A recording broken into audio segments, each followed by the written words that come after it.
Meanwhile, the organisation Undoing Tax Abuse, Outa, says it's standing by its decision to publish the recordings that showed the former NSFAS chair, Ernest Khosa, had said that the SACP had benefited from payments made by suppliers to NSFAS. The SACP has strongly denied that. Rudie Heyneke is the portfolio manager for transport and state capture at Outa. Rudie, good afternoon to you. So Freeman Nomvalo spoke this morning, over lunch really.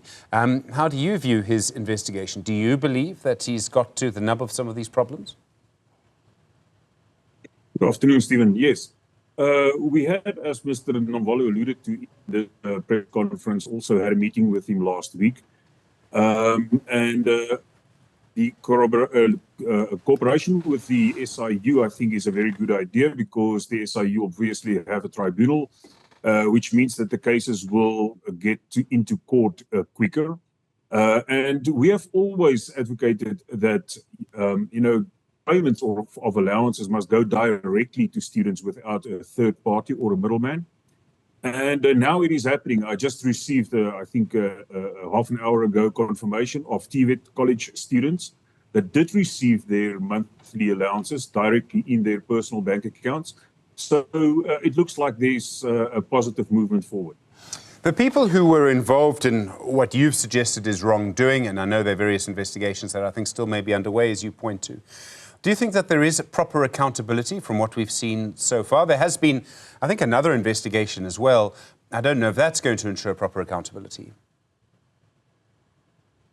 Well, if you talk about accountability towards the service providers, I don't think that we have seen any. The first step really is what Mr. Nomvalo announced, that they have served court papers on them on Friday to cancel these agreements. So this is the first step.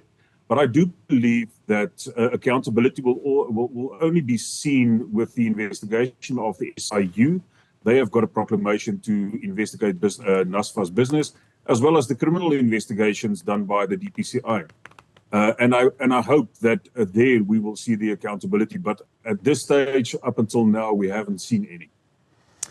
So, I mean, who do you think needs to be investigated? You had these recordings. They made suggestions about, the SACP. The SACP, as I pointed out, strongly denies that. Ernest Khosa no longer the chair of NSFAS.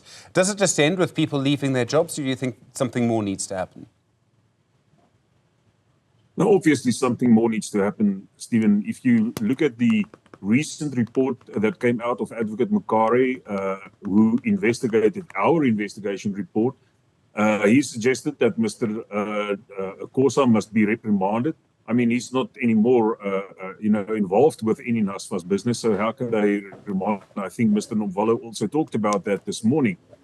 Then, of course, there was a contradictory statement that came out from the attorneys that gave Advocate Mokare the briefing to do this investigation, where they said that Mr. Khosa definitely, overplayed his hand and that he failed to adhere to the board charter.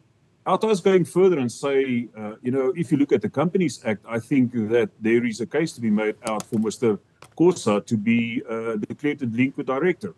So accountability must prevail in this sense. It's not there, and hopefully then also, like I alluded to, the criminal investigation, and there they are going to look into exactly what you said about the allegations of the South African Communist Party and the minister getting kickbacks, and that is something that the SIU and the DPCI, they have got the powers to investigate that, powers to subpoena bank statements, cell phone records, and the likes. Rudie Heyneke, thank you very much indeed. Portfolio manager for transport and state capture at the organisation Undoing Tax Abuse. More, I think, to come on that story as those investigations continue. More